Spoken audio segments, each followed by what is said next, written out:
Cricket কেন নব্য বাকশালের icon হয়ে উঠল?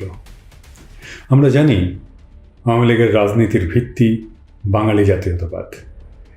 এই বাঙালি জাতীয়তাবাদের উপরে ভর করেই বাংলাদেশ স্বাধীন হয়েছিল। প্রশ্ন হচ্ছে, জাতীয়তাবাদের ধারণা কেন দরকার?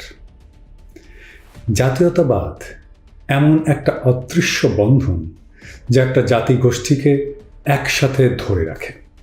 বাঙালি জাতীয়তাবাদের ধারণা এত ভঙ্গুর এবং গোজামিলে ভর্তি যে এই ধারণা টিকে থাকতে পারেনি। প্রথমত, বাঙালি বলা হতো হিন্দু বাঙালিকে। এরপরে বাংলাদেশের সকল মানুষ একসাথে মুক্তিযুদ্ধ করলেও বাংলাদেশকে বাঙালি জাতির রাষ্ট্র হিসেবে ঘোষণা দেওয়া হলো। শেখ মুজিবকে বাঙালির জাতির পিতা ঘোষণা করা হলো।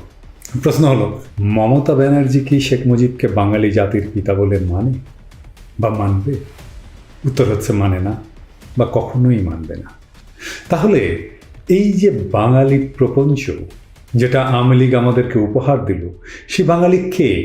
সেই বাঙালি কি বাংলাদেশের ভূখণ্ডে বাস করা বাংলাভাষী? তাহলে পশ্চিমবঙ্গে কারা থাকে? ওরা কি বাঙালি নয়? যাই হোক, আওয়ামী লীগের বাঙালি জাতীয়তাবাদের ধারণা ফেল করাতে তাদের এমন একটা ন্যাশনাল বন্ডের প্রয়োজন হয়েছিল যা পুরো জাতিকে একসাথে বেঁধে ফেলতে পারবে।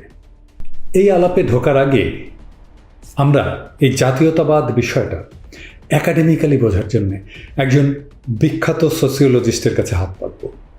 ওনার নাম এমিল দুরখেইম। আমাদের বিশাল বিশাল বুদ্ধিজীবীরা মাঝে মাঝেই ওনাকে কোট করেন।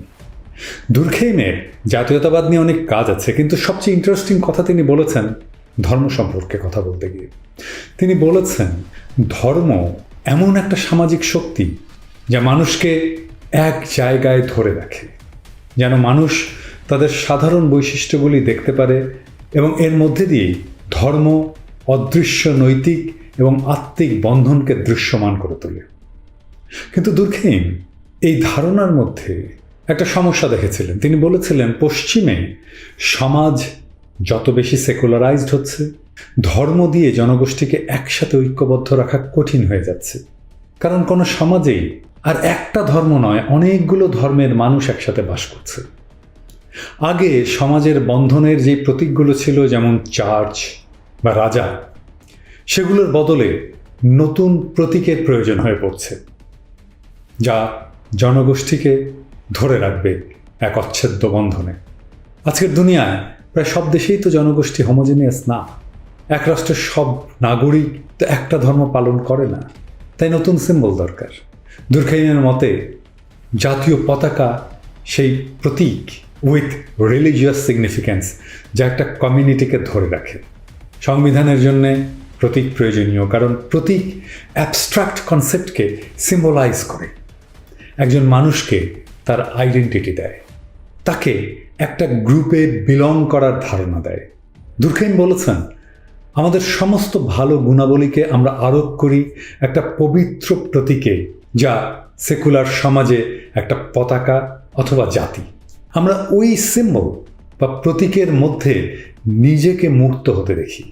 তাই ওই প্রতীকে যখন আঘাত করা হয়, তখন আমরা সেটাকে কোনো কাপড়ের উপরে আঘাত বলে মনে করি না, মনে করি আমার নিজের দলের উপরে আঘাত, বা আদতে যে আমার উপরে আঘাত, এবং শেষ বিচারে আমার মূল্যবোধের উপরেও আঘাত বটে। এই প্রতীকই অসংখ্য আনরিলেটেড ইন্ডিভিজুয়ালকে একটা সিঙ্গেল কমিউনিটিতে আবদ্ধ করে। তবে এটা কোনো সাধারণ 8-10টা কমিউনিটির মতো নয়। বেনেডিক্ট অ্যান্ডারসন এটাকে বলেছিলেন ইমাজিনড কমিউনিটি বা কল্পিত জনগোষ্ঠী। আমরা যেই ভূখণ্ডে বাস করি, বাংলাদেশ, 18 কোটি মানুষ বাস করে।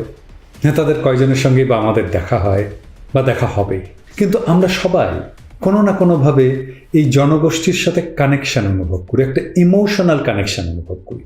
ধরুন 1971-এর 25শে মার্চ যখন পাকিস্তানি সেনারা রাজারবাগ পুলিশ লাইন ইপিআরে হত্যাযজ্ঞ চালালো, সেই আঘাতকে এই ভূখণ্ডবাসী নিজের উপরে আঘাত বলে ধরে নিল। তাদের মধ্যে নেশনহুড জেগে উঠল। একইভাবে কিছুদিন আগে একটা ভিডিও ভাইরাল হয়েছিল, আপনাদের অনেকেরই হয়তো মনে আছে। বিএসএফ এক বাংলাদেশি যুবককে সীমান্তে পিটাচ্ছে, আর যুবকটা আল্লাহ গো বলে চিৎকার করছে।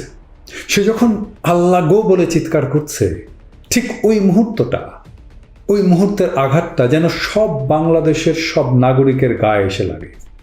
ওই যুবকের সাথে আমার ফিজিক্যাল কোনো সম্পর্ক নেই, কোনো আত্মীয়তা নেই, কোনো জানাশোনা নেই, কিন্তু আমার ইমাজিনেশনে আমি তার সাথে সম্পর্কিত বোধ করি। এটাই নেশনহুড। এই নেশনহুড ধর্মের মতোই একটা সামাজিক শক্তি, যা অদৃশ্য বন্ধন তৈরি করে সম্পূর্ণ অচেনা মানুষকেও পরস্পর সম্পর্কিত ভাবতে সাহায্য করে। একটা নেশনের ধারণা একটা রাষ্ট্র পরিচালনার জন্য খুব জরুরি একটা বিষয়। তবে শুধু পতাকাই নয়, আমাদের প্রাত্যহিক জীবনে এমন অনেক প্রতীক তৈরি করা হয় অবচেতনে, যা আমাদের জাতীয় পরিচিতির প্রতীক হয়ে উঠতে থাকে। এই প্রতীকগুলো তৈরি করা হয় অনেক কৌশলে, অনেক পরিকল্পনা করে। যেমন ধরেন 21-এর শহীদ মিনার, অথবা পহেলা বৈশাখের মঙ্গল শোভাযাত্রা, পান্তা ইলিশ, 21-এর বইমেলা, ছায়ানটের বর্ষবরণ। এসবই সেই তথাকথিত অসাম্প্রদায়িক বাংলাদেশের প্রতীক, যা বাঙালি জাতীয়তাবাদকে মূর্ত করে তুলে একটা অভিন্ন জাতি চেতনা তৈরি করার চেষ্টা করে গেছে। কিন্তু হায়, আমাদের সোকল সেকুলারদের শুধু মগজে গোবরই থাকে না, তাদের ভাগ্যও মন্দ। তাদের সব প্রতীকই প্রশ্নের মুখোমুখি পড়েছে, আর সাধারণ মানুষ সেটাকে প্রত্যাখ্যান করেছে। ঠিক এই জন্যেই তাদের দরকার হয়ে উঠেছে একটা নতুন প্রতীক, যা জাতীয় ঐক্যের পাশাপাশি দেশবাসীর মনে গর্বের অনুভূতি জাগিয়ে তুলবে। তৈরি হলো ক্রিকেট।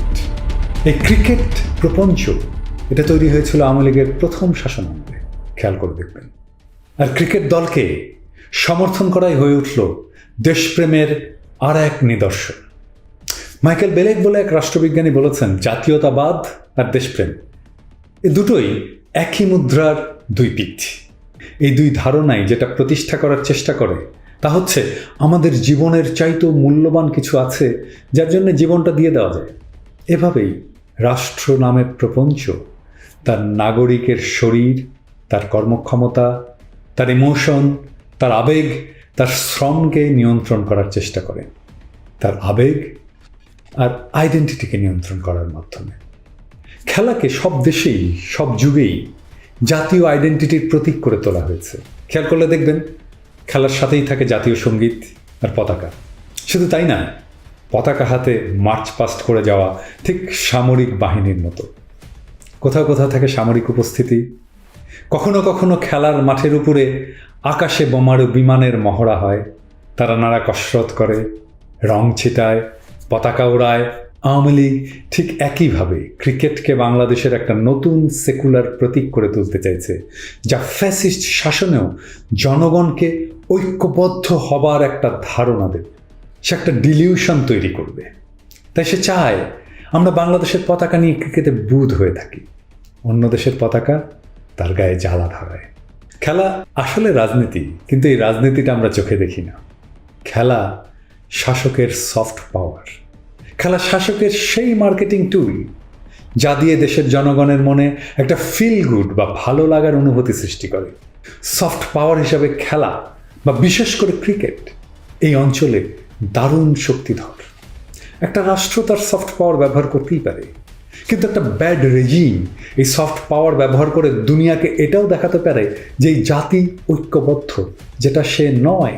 এই জাতি সুখী, যেটা সে নয়। কিন্তু আদতে আমরা তো ঐক্যবদ্ধ নই। জাতিকে বিভক্ত করেছে শেখ হাসিনা সরকার। আমরা তো সুখী নই। শেখ হাসিনার ফ্যাসিবাদ এই জাতিকে মারাত্মকভাবে বিভক্ত করেছে।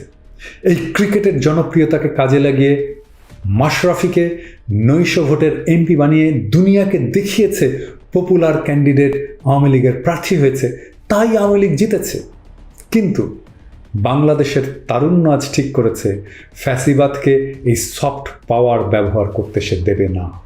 তাই সে পাকিস্তানের পতাকা নিয়ে গেছে বাংলাদেশের সাথে খেলায়। এই প্রতীকী পদক্ষেপ ঐতিহাসিক। সারা দুনিয়া দেখেছে জাতিকে কিভাবে বিভক্ত করেছে আওয়ামী লীগ। দেশের মানুষ শাসকের উপরে কতখানি বিলা। যারা ক্রিকেট ভালোবাসেন, যারা দেশকে ভালোবাসেন, মনে কষ্ট নেবেন না।